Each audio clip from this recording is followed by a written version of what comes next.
Ba't ka balutang? Daig mo pa yung sopa sa pagkasabaw, ah. Kausap na kami Sinan kagabi. Oh, ano sabi niya?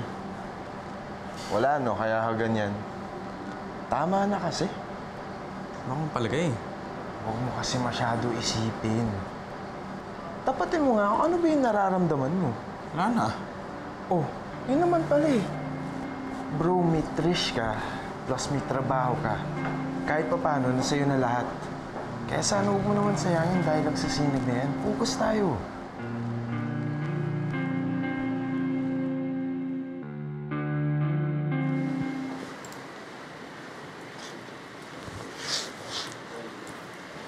Yan! Yan ang career mode. Kung magulo, magtrabaho ka. Sobra ka naman. Nagtratrabaho rin ako, ah. Catalina, is that you? Alam mo, bro, mas maganda yung una mong gawa. Sayang nasira. Kaya mo na. Wala nang sense para isipin pa natin yan. Ang mahalaga, pag natapos to, aalamin ko kung sino yung nagpakorap ng file. Sino ko ba? Hindi tayo pwede basta-basta magbintang. Kailangan ko ng pruweba. Ton, balita ko na subon daw ni BG Art ni Ma'am Catalina si Benji kanina. Ganun ba? Buti nga sa kanya, yabang niya. Sinabi mo pa. Alam mo, tagal na rin akong naaasar dun eh. Teka, alam mo ba kung sinong nagbuyo kay Benji? Para naman mailibre ko mamaya. Hindi kailan mo ako ililibre. Ano? Ikaw? Guilty as charged. Buti na lang nakakinabangan ko yung mga computer class. Gago pala to eh!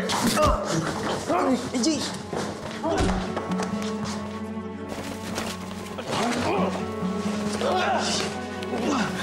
Ano ba ginawa ko sa'yo, ha?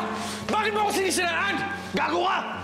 Akala mo kasi, porkit apo ka na may-ari dito, hindi na applicable sa'yo yung rules ng lugar na to. Matuto ka sumunod! Lalo na sa mas nauna sa'yo. Saka manahimik ka. Napakapapil mo kasi. Hindi ako mapapil. Nagkataon lang na mas may utang ako kaysa sa'yo! Ha? High school students ba ang mga empleyado dito? Ikaw, tapos mo na yung revisions kaya nakikipagbasagan ka na ng ulo? Yan, siya yung nag-corrupt ng mga files ko. What's your point, Benji? Hindi naman natin gagamitin na yung luma mong draft because it's rejected. Kaya nga pinapa-revise, di ba? So please get back to work. Sinasayang mo ang oras at resources ng kumpanyang ito.